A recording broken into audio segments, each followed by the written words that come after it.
What if I told you the world's most peaceful country is also one of the most heavily armed and booby-trapped nations on Earth?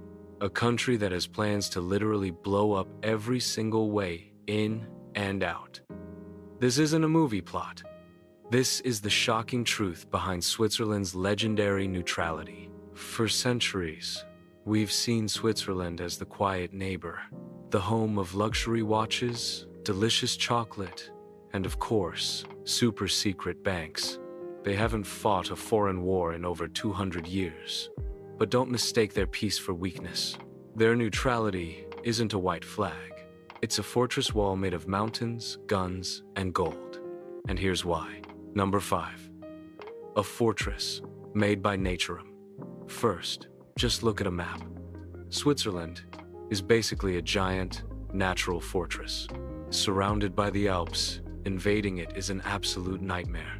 Any army trying to get in would be forced into narrow valleys and treacherous mountain passes, making them easy targets for defenders.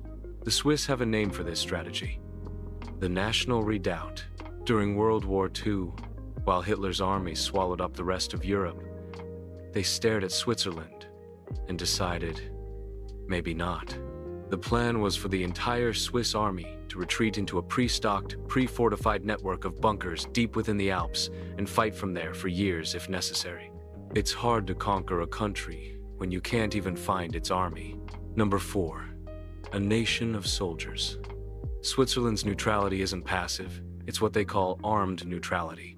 Military service is mandatory for all male citizens. After their initial training, they remain part of the militia until age 30, or even older for officers. And here's the crazy part. They all take their guns home. That's right. Hundreds of thousands of government-issued, fully automatic assault rifles are kept in closets, attics, and basements across the country. The idea is that the entire nation can be mobilized and ready to fight within hours. A famous quote from the 16th century sums up the Swiss attitude. The Swiss do not have an army. The Swiss are an army. This deep-rooted citizen-soldier culture means an invader wouldn't just be fighting the Swiss military. They'd be fighting every Swiss butcher, baker, and banker. Number 3. The country wired to explode. This is where it gets truly wild. During the Cold War, Swiss engineers meticulously rigged over 30 points of entry into the country with explosives.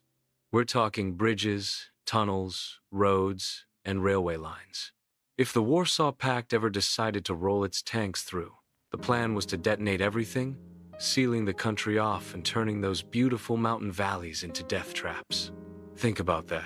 The engineer who designed your local bridge was probably also the guy who knew exactly where to plant the dynamite to bring it down.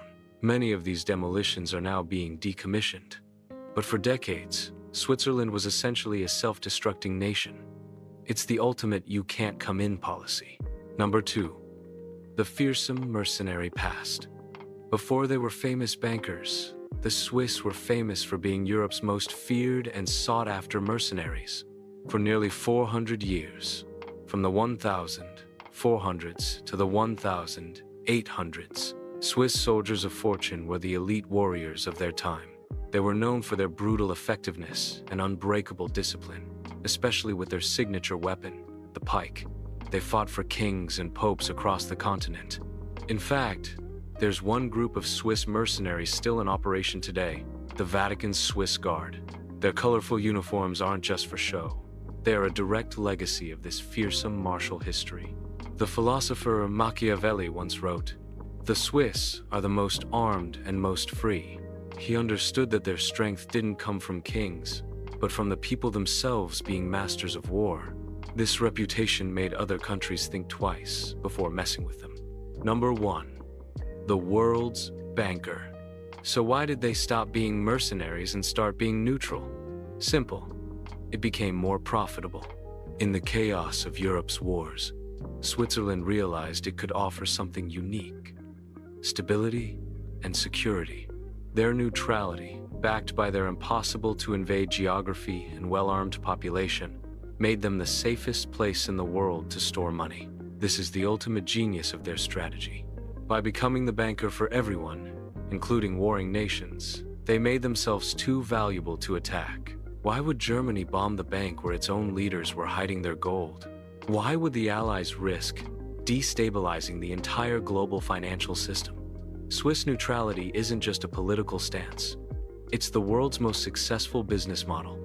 They protect everyone's secrets and assets. And in return, everyone has a vested interest in protecting Switzerland. So, which of these reasons for Switzerland's neutrality surprised you the most? The fact that the country is booby-trapped, or that their peaceful reputation was built on a history of being Europe's deadliest soldiers? Let me know down in the comments. And if you enjoyed uncovering the world's best-kept secrets, make sure to hit that like button, subscribe, and ring the bell so you never miss another video.